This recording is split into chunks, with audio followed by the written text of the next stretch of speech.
Які танки повернулись до війська через агресію Росії? Хто взяв шефство над боксером Яни Капу? Скільки 2020-го витратимо на зброю і техніку? Що за роботів замовила армія Туреччини? Та які зрушення у палубній авіації світу? Виявляється, в квітні на інформаційну систему державного концерну «Укроборонпром» здійснили масовану кібератаку типу «Брют Форс». З 18 країн Європи ініційовано більше 1 мільйона намагань отримати доступ до електронних скриньок співробітників концерну. Цим починаємо блок новин оборонного промислового комплексу України за тиждень. Міністерство оборони України розкрило цьогорічні витрати на армію із загального кошторису у 88 мільярдів 950 мільйонів гривень.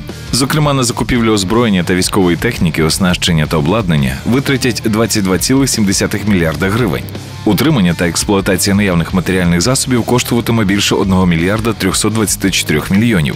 На підтримання системи зв'язку виділено майже 212 мільйонів гривень. Фортифікаційне обладнання рубежів оборони – 114,5.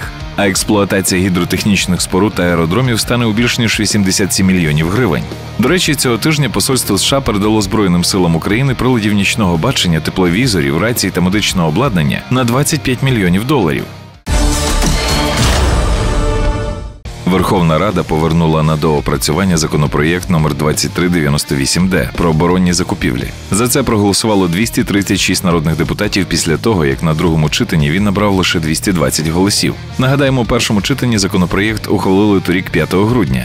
Після того до комітету надійшло 470 правок та пропозицій, з яких врахували 324.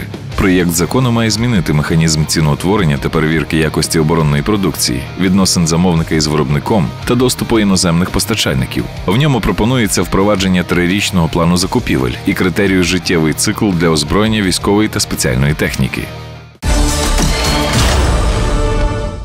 Рейдовий боксер Яни Капу отримав шефську допомогу від благодійної організації фонд Astem Foundation. Після захоплення біля Керченської протоки росіяни розграбували обладнання українського судна. Нещодавно після ремонту боксер повернувся до Одеси, і екіпажу представники фонду передали холодильник, телевізор, пральну машину, бойлер, принтер тощо. Командир Олег Мельничук повідомив, що тривають перемовини щодо відновлення кают-компанії та екстер'єру судна.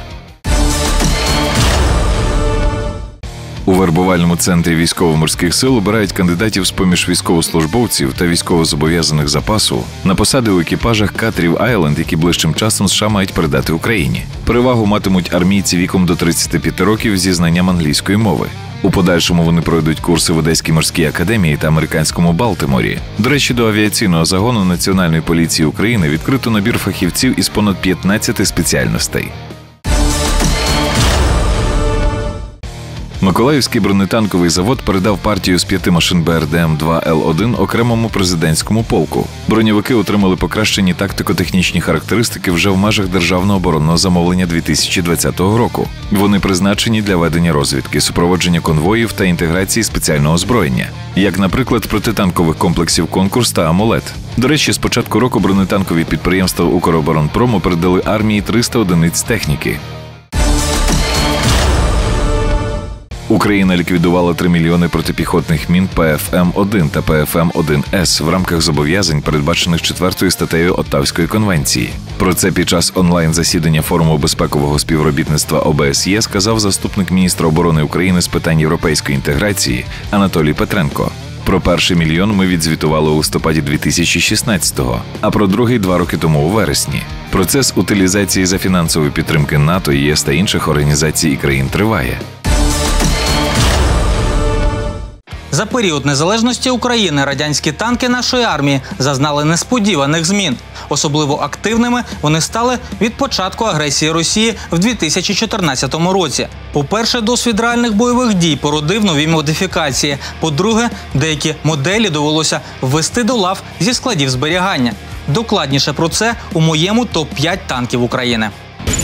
Наймасовішим у Збройних силах України зараз є основний бойовий танк Т-64, який серійно виходив у 1963-87 роках. А це 720 у підрозділах і 588 на зберіганні, як стверджується в щорічному виданні Міжнародного інституту стратегічних досліджень The Military Balance. Розроблений в Харкові як об'єкт 432, 64-й взятий на озброєння в січні 1967 року. Він став першим у радянській армії основним бойовим танком. Також перший отримав композитну броню, стереоскопічний далекомір, опозитний дизельний двигун і гармату, здатну застосовувати керовані реактивні снаряди. Бойове хрещення машина пройшла в Придністровському конфлікті 1992 року, але головний досвід застосування набутий під час агресії Росії на Донбасі. З понад 30 модифікацій і спеціальних машин на базі цього танка в українському війську переважають модель Т-64БВ і її спрощений варіант Т-64Б1В з динамічним захистом «Контакт».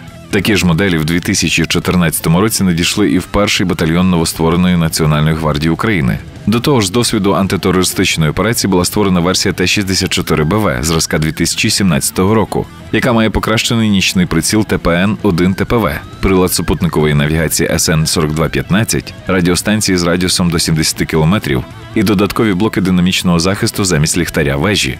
Відомо, що кілька останніх років інженерна група Арей працює над варіантом глибокої модернізації 64-ки під назвою Тірекс з безлюдною баштою, як у російської армати. Бойова машина Т-64Б «Амбулат» так само є модифікацією попередньої моделі, але заслуговує на окремий розділ. Після модернізації вона здатна застосовувати проти ворожої техніки керовану ракету «Комбат». Завдяки інтеграції в була динамічного захисту ніж, захищеність танка зросла майже вдвічі. Щоправда, елементи приварюються до верхньої лобової деталі корпусу і ремонт можливий тільки на заводі. Активних систем захисту варта і заслін, як, наприклад, у Т-64Е, ця машина не отримала. Булатівський двигун 5ТД-ФМ на 150 коней сильніший, ніж у Т-64БВ, і питома потужність на тонну зросла більше, ніж на 2 кінські сили. У перспективі цей двигун можна було без значних переробок замінити на 1000-сильний 6ТД-1. У 2004 році модифікацію танка взяли на озброєння української армії. Наприкінці 2011-го Збройні сили України отримали 76 таких, а в наступному році мало надійти ще 9 машин. Більшість їх експлуатувала перша окрема танкова бригада, а частину 169-й навчальний центр Десна та Академії сухопутних військ. Булати активно застосовувалися в перші роки антитерористичної операції на сході України, де продемонстрували високий рівень захисту екіпажу. Були навіть гарячі випадки, коли динамічний захист стримував до 8 реактивних ударів гранатами, наприклад, під час оборони Луганського аеропорту та стримування противника на Маріупольському напрямі. Водночас фронтові танкісти акцентували увагу на слабкому двигуні для такої маси і зменшеному на 115 км запасі ходу. Тому в 2017 році ця модель поповнила оперативний резерв військової техніки. Тоді в підрозділах було близько сотні Т-64Б «Амбулат». У перший рік агресії Росії на Донбасі Збройні сили України мали 600 танків Т-72. Тоді вони зберігалися на складах, але після значних втрат на фронті дефіцит справної техніки змусив керівництво Міноборони відновити експлуатацію цього типу бойових машин. А от Росія ще з перших днів постачала бойовикам Т-72 зі своїх військ-торгів. Доказом тому стало 8 знищених танків цієї модифікації під містом Чистяковим в Донецькій області. Згідно з документами, вони належали військовій частині РФ номер 65384. Один такий панцерник наші віджали під Іловайськом, але незабаром він був знищений. Цю модель помічали і під час боїв під Дебальцевим. Нагадаємо, в 1967-73 роках було вироблено понад 30 тисяч Т-72 в 14 основних модифікаціях.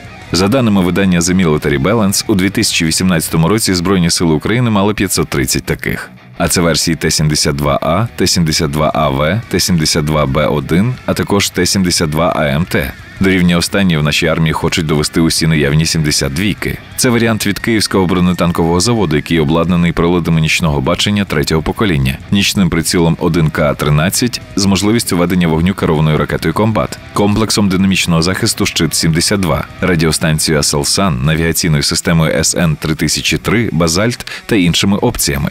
На початку цього року Збройні сили отримали 31 таку машину. У 2014 році бойові дії на Донбасі засвідчили, що для ефективної роботи високомобільних десантних військ необхідні штатні танкові підрозділи. Тому в 2015-му Генеральний штаб Збройних сил України вирішив ввести до складу однієї з бригад Т-80, а саме версію БВ. Влітку того ж року від Харківського бронетанкового заводу надійшли 8 оновлених і 3 модернізованих панцерники. До речі, версія Т-80БВ на озброєнні армії СРСР з 1985 року. Вона додатково отримала навісний динамічний захист «Контакт» і посилене бронювання верхньої лобової деталі танка. Станом на 2016 рік українська армія експлуатувала 22 таких машини, і ще 143 були на зберіганні. У лютому 2019-го бойові частини почали утримувати так само модифікації Т-80 і Т-80У. З українських джерел відомо, що в ДШВ зараз є понад 60 80-ок, а в морській піхоті – 31. В останні роки з конвеєрів сходить вже модернізована за досвідом Т-64БВ версія Т-80БВ. Вона має новий динамічний додатковий захист бортів, сучасні нічні прилади та засоби супутникової навігації. Усе це обладнання дає змогу в онлайн-режимі обмінюватися захищеними даними про місце перебування кожної машини на всіх рівнях – від командира взводу до керівника бойової операції.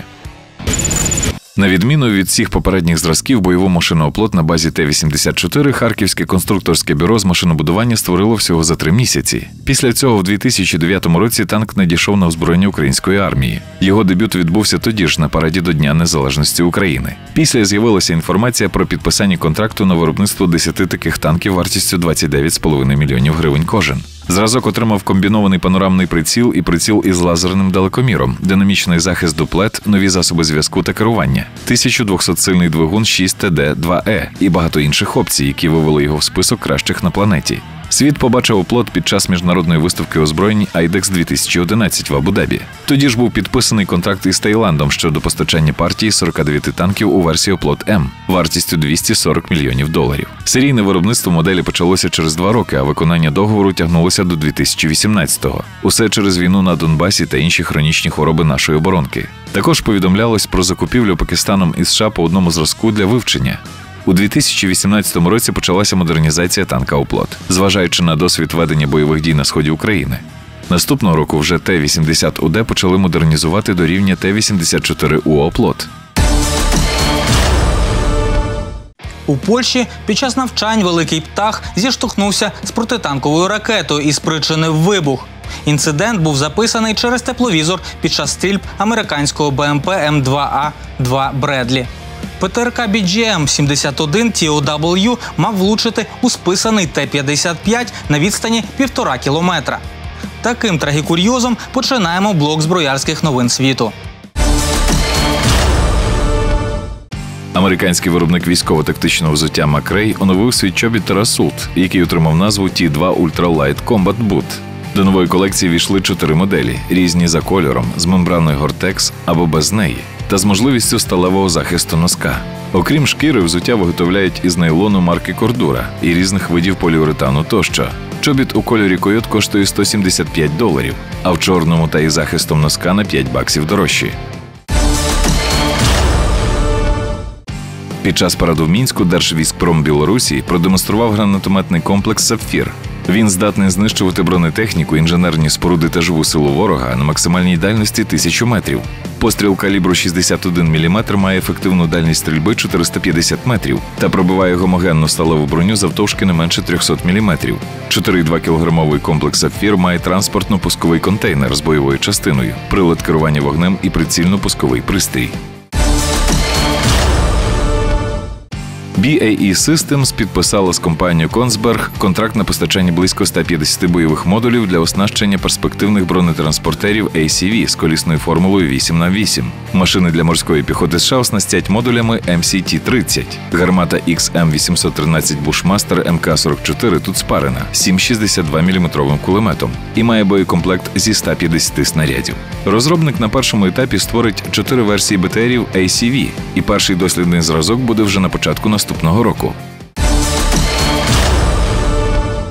Прес-служба компанії Aselsan повідомила про контракт на створення наземних безпілотників для турецької армії. Угоду укладено з управлінням оборонної промисловості. Йдеться про підготовку проєкту сухопутного транспортного засобу 2-го рівня середнього класу. Виробником шасі різних типів та габаритів стане компанія Craft-Smertziller. Aselsan візьме на себе розробку, серійне виробництво та оснащення зразка усіма необхідними системами і модулями. Про вартість та кількість міні-танків не повідомляється. Тайванська компанія Zhongxin Shipbuilding Group спустила на воду перший патрульний корабель-катамаран нового покоління. Судно для берегової охорони Республіки Китай почали будувати торік і мають передати замовнику в жовтні. Корабель має водотонажність 600 тонн та крейсерську швидкість 35 вузлів. Загалом компанія JSSC побудує 12 таких суден для КНР. До речі, в основу проєкту ліг дизайн ракетного стелс-корвета типу Туочіанг. Тож, в разі потреби ці катамарани можуть переобладнати на носії протикорабельних ракет. Тим часом стало відомо, що Єгипет спустив на воду 4-й корвет класу Говінт 2500.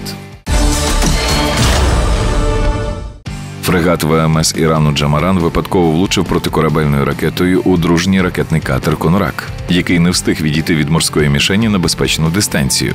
Катастрофа сталася в Османській затоці під час планових навчань. Відомо, що на борту було 40 осіб, і за різними даними загинуло від 1 до 19 моряків та багато дістали поранення. До речі, вогнем зенітної артилерійської установки Зу-23-2 ефіопського контингенту сил Амісом було помилково збито цивільний турбогвинтовий літак кенійської авіакомпанії Embraer І-120, який згорів на землі разом із 5 членами екіпажу. 13 травня китайський навчально-бойовий літак Гуйчжоу JL-9 у палубній версії здійснив свій перший політ. Швидкість створення зразка була рекордною. Адже в березні виробник повідомив про розробку літака, в квітні був готовий перший планер, і от він вже в небі. А в США тим часом створили нову версію палубного винищувача FA-18 Super Hornet Block 3. Від попередньої модифікації цю відрізняє 7 оновлень, 2 з яких тримають у секреті. Торік був підписаний контракт на будівництво 78 трійок. До Японії прибула пара перших конвертопланів МВ-22 «Біоспрей» для амфібійної бригади швидкого реагування. Їх доправили до авіабази Івакуні для остаточного складання і випробувань. 5 років тому Держдепартамент США дав згоду на продаж Токіо 17 машин цього типу. Тоді ж Японія замовила 5 зразків за $332,5 мільйони, а потім і решту. З травня 2019 року в Північній Кароліні почали підготовку японських пілотів. Ці машини спочатку нестимуть службу на базі Кісаразу, а через 5 років на базі Сага, де дислокуються японські морпіхи. Детальніше про конвертоплани США дивіться у головному сюжеті наступного випуску «Техніки війни».